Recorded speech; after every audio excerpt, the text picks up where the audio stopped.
breaking news from NBC4. We begin with breaking news tonight. A family of 4 found dead inside their home in Genoa Township. And right now, part of Lewis Center Road is shut down as hazmat crews investigate. Thanks for joining us at 5. I'm Mark Taylor. I'm Colleen Marshall. We are told this started as a welfare check. A concerned family member called, but it quickly turned into a dangerous hazmat situation.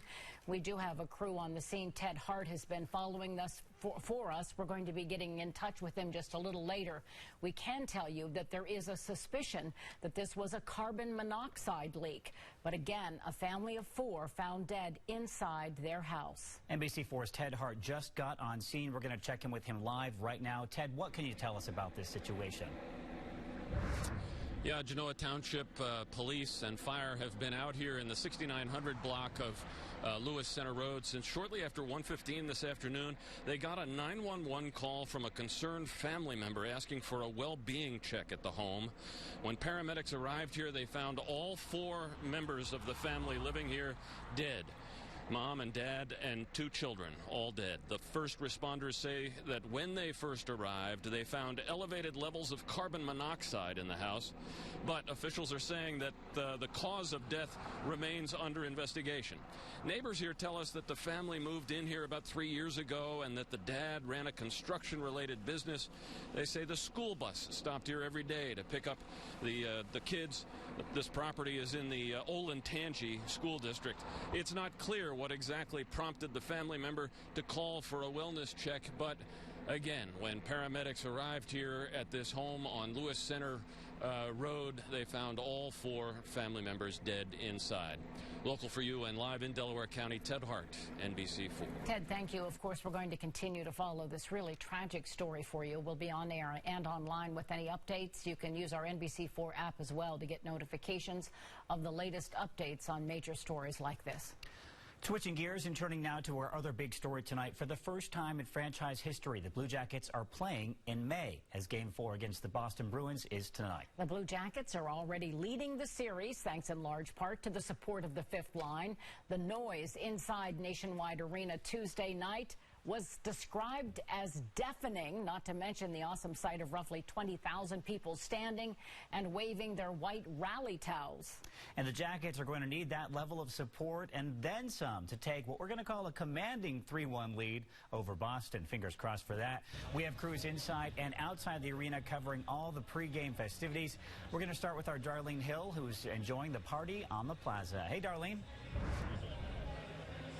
Yeah, hey, you guys, I was just talking to a couple of fans out here, and just what you guys just said. You know what? May hockey in Columbus, it has never happened. It's almost kind of like October baseball. Well, this is the scene out here at Nationwide Arena. People are pumped up. Like I said, everybody is set up. The doors open at 6 o'clock, but the fans, the band is warming up. The fans are warming up. Everybody is trying to get in place because, you know, as you said, it's all about the 5th line. We got a great team. We got a great goalie, but it's all about the 5th line. And joining us right now live out in the plaza is Cedric and Fred. And let's talk about this. How excited are you? Let me take the umbrella, get the pole out of your face. But let's talk about how excited you are about experiencing something like this. Hockey in Columbus in May with your son. This is history. Yes, it is. I'm very excited to be here with my son. He's been playing hockey now since he was 7 years old. So, yeah, and he's playing. You've been playing you're playing for Westerville right now. You're a trendsetter out there in the neighborhood. I bet your friends that play football and basketball, bet they wish now they were doing what you were able to do, huh? Yeah, they were. Okay, so who's one of your favorite players out here? I like Seth Jones. He's really good. He's very smart, and I like Dubois, too. Okay, and what position do you play? I play right wing. Right wing. Okay, so are we taking this tonight? Is it going into overtime? Where do you see the series being, Fred, when we leave here tonight? Sure, we're going to take it tonight. The score, 4-3 us. 4-3 us. Of course, that's all that matters out here, right? So let me tell you guys what else is going on. The rain has started to fall. Mark, there's my hat right there, my CBJ hat. The rain has started to fall, but I'm telling you, it is not dampening the spirits out here of CBJ fans. Let's toss it on over to the other side of the plaza, where Storm Team 4 Dave Mazza is standing by with the hockey game forecast. Dave? Hey, Darlene, let the guy next to you know it's not going to be 4-3. It's probably going to be like 3-0. I think Bob's got a shutout in him tonight, but that's beside the point. Weather-wise tonight, I'll stick to my own lane here. You notice we've got Storm Team 4 Mobile Weather Lab powered by the Waterworks Live Mobile Viper radar, and we've got rain showers that are falling. It's not real heavy stuff that's hitting the ground, but you can see the rain around us right now. As I zoom out, you will notice that there is a lot more heavier rain starting to make its way into parts of Fairfield County near Lancaster, down towards Hocking County into the Hocking Hills, down into Vinton, Jackson County, starting to exit parts of Ross and Pike County.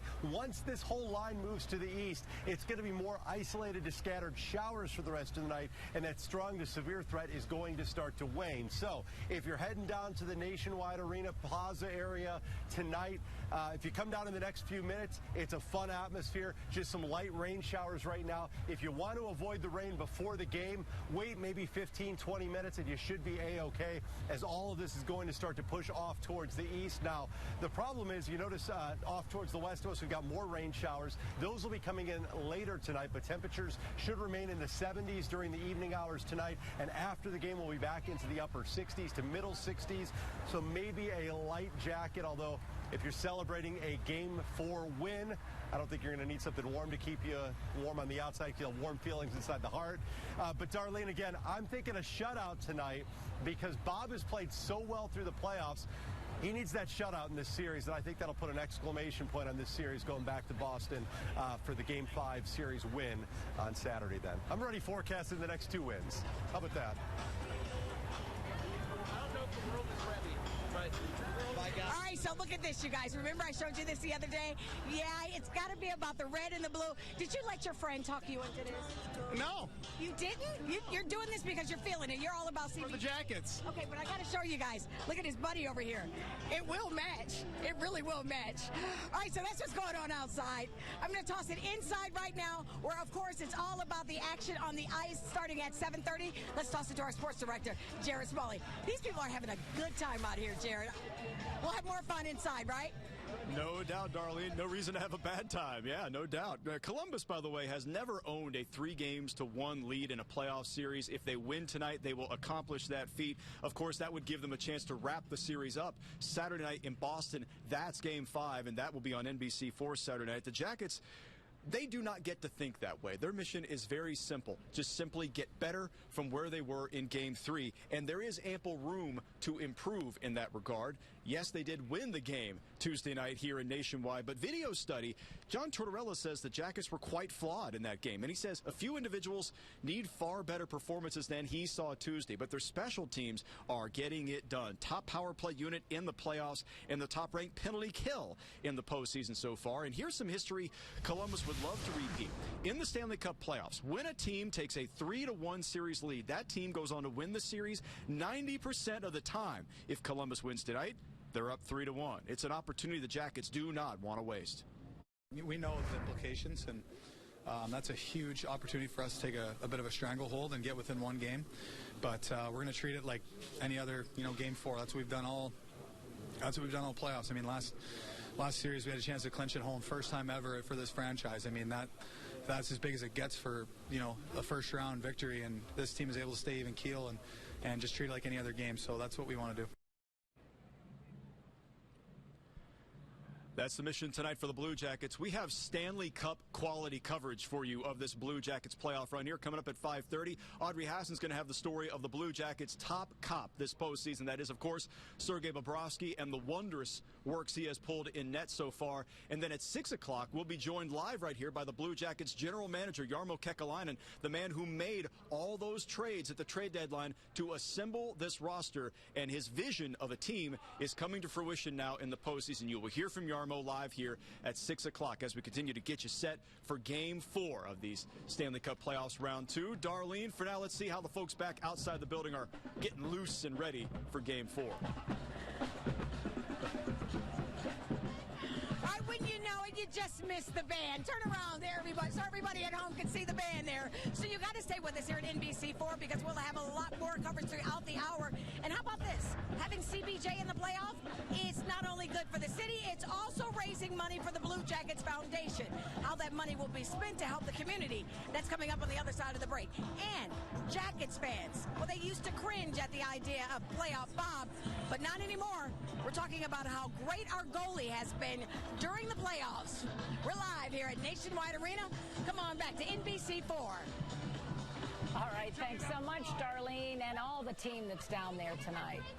A lot of action already, even though the game doesn't start for another 2 hours. I know, it's crowded. People are ready. They're ready for this game. Well, a couple of reminders if you are heading downtown. You can take Coda's C-Bus route to the game for just $2. It runs through the Arena District, Short North, downtown, German Village. And if you're on the plaza, remember, no smoking. You know, we're going to be following the game here all night long, here on the air, and, of course, on our website. And, you know, tune into our special pregame special here on NBC4. That happens a half an hour before the puck drops at 7 o'clock. And we are tracking some potentially strong storms, though, heading into central and southern Ohio right now. On the other side of the break, we'll have another checkup of the forecast. Stay with us.